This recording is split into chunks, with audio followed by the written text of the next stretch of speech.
তাহলে এখানে 10% মুনাফায় 3000 টাকা, 8% মুনাফায় 2000 টাকা বিনিয়োগ করলে মোট মূলধনের উপর গড়ে শতকরা কত হারে মুনাফা পাওয়া যাবে। তাহলে প্রথম কাজ হচ্ছে আমার এখানে 10% মুনাফায় 3000 টাকা, তার মানে এখানে সুদ কত, মুনাফা কত, 3000।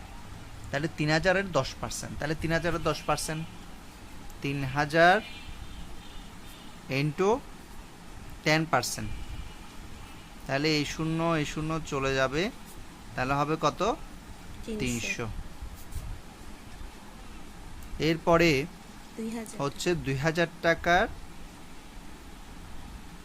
8%, তাহলে পার্সেন্ট এই দুইটা শূন্য চলে যাবে, তাহলে 8 দুগুণে 16, এই শূন্য বসবে 160, তাহলে মোট হলো কত, 460 টাকা। এটা হচ্ছে আই পেয়ে গেছি। পি কত, তাহলে পি হচ্ছে 3000 যোগ 2000, এই 3000 টাকা আর হচ্ছে 2000 টাকা, টোটাল হচ্ছে 5000 টাকা। তাহলে পি হচ্ছে 3000 যোগ 2000 সমান কত, 5000 টাকা। আর এন হচ্ছে কত, 1 ইয়ার, 1 বছর। এখন আমার বের করতে হবে কি, আই বা আর বের করতে হবে। এখন আমি সূত্র জানি, আর বের করতে হলে আমার সূত্র হচ্ছে, তাহলে আমরা বেসিক থেকে করি, 100 ইকুয়াল পি এন আর বের করতে হবে।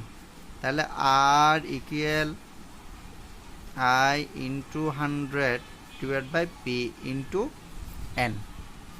তাহলে এখানে আমি সব পেয়ে গেছি। আই পাইছি কত, আই পেয়েছি হচ্ছে 460 টাকা গুণ 100, পি পেয়েছি কত, 5000,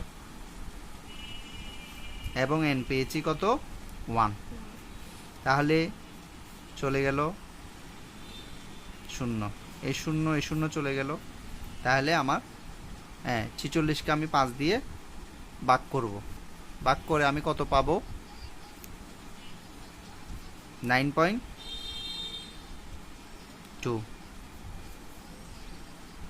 তাহলে 46 ভাগ 5, যারা বুঝবে না তাদের জন্য, তাহলে 5 নং 45, তাহলে নিচে হচ্ছে কত, 1, তাহলে 1 ডিভাইড বাই 5, তাহলে 1কে 5 দিয়ে ভাগ করলে আমরা জানি 0.2।